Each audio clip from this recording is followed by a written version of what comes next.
মনোনয়ন প্রত্যাহারের শেষ দিন। অন্যদিকে জাহাঙ্গীরনগর বিশ্ববিদ্যালয় ছাত্র সংসদ নির্বাচনের মনোনয়নপত্র যাচাই বাছাই শেষে প্রাথমিক প্রার্থী তালিকা প্রকাশ হবে আজ। এ নিয়ে জানাতে ঢাবি ক্যাম্পাস থেকে যোগ দিচ্ছেন সহকর্মী শাহাদাত অব্র, আর জাহাঙ্গীরনগর বিশ্ববিদ্যালয়ে আছেন সহকর্মী হাসিব বিল্লাহ।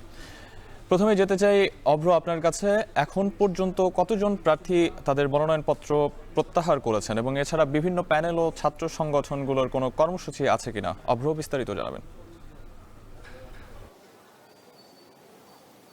সাহাব, ঢাকা বিশ্ববিদ্যালয়ের যে ডাকসু নির্বাচন সেটিকে ঘিরে কিন্তু হচ্ছে ঢাকা বিশ্ববিদ্যালয় বলা চলে যে উৎসব মুখর একটি পরিবেশ বিরাজ করছে। আর আপনি যেটি বলছিলেন যে এই যে ডাকসু নির্বাচন এখানে প্রত্যাহারের যে আজকে শেষ দিন, কিন্তু এখন পর্যন্ত আমাদের চোখে কিন্তু পড়েনি কোনো প্রার্থী গিয়ে প্রত্যাহার করেছে কিংবা হচ্ছে কেউ বলেছে যে প্রার্থীটা হচ্ছে প্রত্যাহার করবে।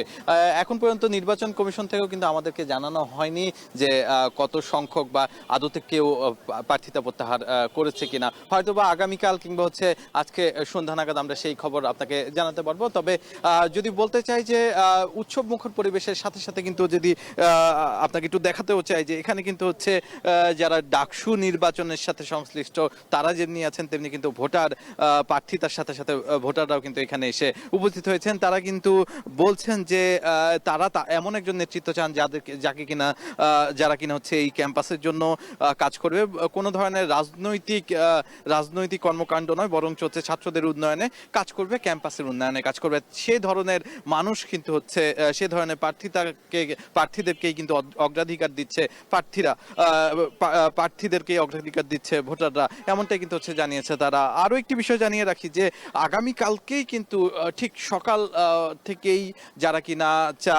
কিনা হচ্ছে প্রার্থী আছে তারা কিন্তু প্রচারণা করতে পারবে এবং একই সাথে বলা চলে যে আগামীকাল থেকেই শুরু আনুষ্ঠানিকভাবে প্রচারণা। এছাড়াও বিগত কিছুদিন ধরে কিন্তু কুশল বিনিময় ও সালামের ক্ষেত্রে কোনো ধরনের বাধা ছিল না, যার কারণে কিন্তু সেই ক্ষেত্রে সালাম বিনিময় এবং কুশল বিনিময় করতে আমরা দেখেছি যে নানা জায়গায় গিয়েছে প্রার্থীরা, বিশেষ করে হলগুলোতে এবং বিভিন্ন জায়গায়। সবকিছু মিলিয়ে কিন্তু বলাই চলে যে এই ডাকসু নির্বাচনের যে আনুষ্ঠানিক প্রচারণা সেটির কিন্তু একদম কালকে থেকে যেই আনুষ্ঠানিক প্রচারণা সেটির মধ্য দিয়ে কিন্তু বোঝা যাচ্ছে যে আসলে কে কিভাবে করছে। আমি যদি একটু ছোট্ট করে বলতে চাই যে এখানে কিন্তু হচ্ছে অনেকেই তাদের ভিডিও এবং নানা ধরনের প্রচারণা কিভাবে করবে সেটির জন্য কিন্তু হচ্ছে প্রস্তুত হচ্ছে। আর এই ছিল আমার কাছে এখান থেকে সর্বশেষ। এবারে যেতে চাই সহকর্মী হাসিব বিল্লার কাছে, তিনি রয়েছেন জাহাঙ্গীরনগর বিশ্ববিদ্যালয়ে। হাসিব, ডাকসু নির্বাচন ঘিরে ক্যাম্পাসের পরিস্থিতি কেমন সেটা জানাবেন এবং প্রার্থীদের প্রাথমিক তালিকা কখন প্রকাশ করা হবে?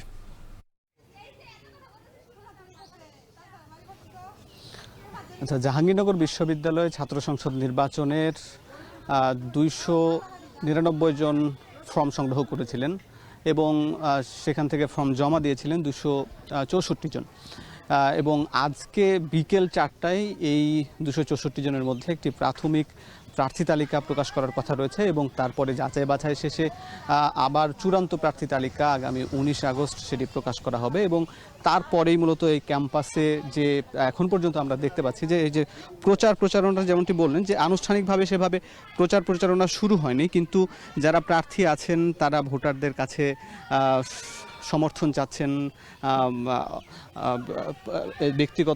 ব্যক্তিগত পর্যায়ে তারা বিভিন্ন ক্যাফেটেরিয়া বা হলের যে শিক্ষার্থীরা রয়েছেন তাদের কাছে যাচ্ছেন এবং এই ক্যাম্পাসে আমরা দেখতে পাচ্ছি যে সব গুরুত্বপূর্ণ জায়গা রয়েছে। আমরা এখন আছি পুরাতন কলা ভবনের এলাকায়, এখানেও বেশ কিছু শিক্ষার্থীদের আনাগোনা দেখা যাচ্ছে।